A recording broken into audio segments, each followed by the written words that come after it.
guys, I'm Shelby from the YouTube channel Shelby Marie Makes, and I'm so happy to be collaborating with Kabo to bring you some awesome and educational content all about dogs. Oh my goodness, thank you. First off, we hope that you and your furry friends are staying safe and staying well during these difficult times. We know that there's a great deal of confusion about whether or not dogs can contract COVID-19, so we are going to dive into this topic today. So if you have been searching for answers, then keep on watching. The short answer here is no, so that's great. There is a canine specific version of the coronavirus that dogs can contract, and we've known about this for a long time. It's pretty likely that your dog has already been vaccinated at their yearly appointment. COVID-19, on the other hand, is a more human-specific form of coronavirus. It's believed to have mutated from a small mammal called a pangolin. If you're thinking, what the heck is that? It's basically a small mammal that kind of looks like an anteater and a reptile combined because it has scales. Conservation organizations say that the pangolin is one of the most heavily illegally traded wild animals in the world. And that is super sad, but that is a topic for another day. So several dogs belonging to owners who have tested positive for COVID-19 have been tested as well. And only 2 of these dogs have shown weak positives. It's important to note the dogs showed no symptoms and were overall unaffected. At this time, experts from the American Veterinary Medical Association and the CDC state that there's no evidence to suggest that dogs or cats can become sick from this coronavirus. And further studies are needed to understand if and how other animals could be affected. Update. As of April 30th, 2020, a canine in the US has tested positive for coronavirus. A little pug named Winston in North Carolina had a weak positive result after 3 of his human family members tested positive.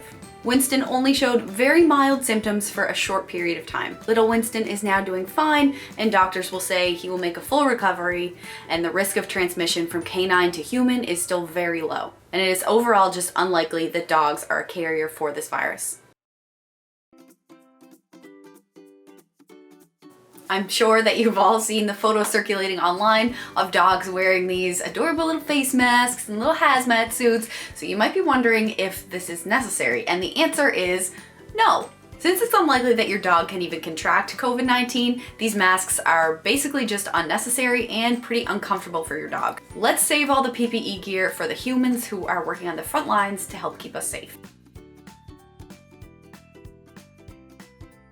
There is a lot that is still unknown about COVID-19, so the short answer here is maybe. We do know that tests have shown that the virus can live on plastic and metal surfaces for up to 3 days. Does this mean that it could also survive on your dog or cat's fur? Pet hair and skin is much more porous than metal and plastic. Viruses tend to survive best on smooth surfaces, making porous surfaces less transmissible. However, with the uncertainty surrounding this virus, pet owners should still take precautions. Don't let people who don't live in your household or don't live with you touch your pet, just to be on the safe side. The government and Health Canada have been saying about stockpiling things such as, toilet paper. Don't do it. Stockpiling can limit access to dog food that other people may need urgently. You should continue to do your part in staying home as long as you're not a frontline worker, and take advantage of things like dog food delivery. I even know of a really great Canadian company that can help you with this. The research seems to indicate that dogs cannot contract COVID-19.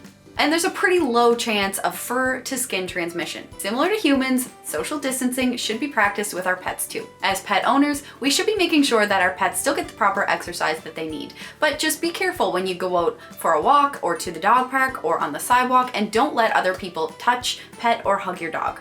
If you're currently in isolation or quarantine, just think about how happy your dog is to have all this one-on-one time with you. If you're stuck at home and in need of dog food, check out Kabo. Maddie's been eating Kabo for about 6 months now, along with her regular homemade dog food, and she absolutely loves it. I have to admit that I have been also loving Kabo because of the convenience of it. I don't have to worry about going into any grocery stores, worrying about whether or not I can find the ingredients that I need. Kabo is already prepared and pre-portioned out, and it shows up at our door exactly when we need it, so we can stay at home and stay safe. Thank you so much for watching. We hope that you stay safe and stay healthy, and that hopefully we've cleared up some of the questions that you might have surrounding COVID-19. See you next time.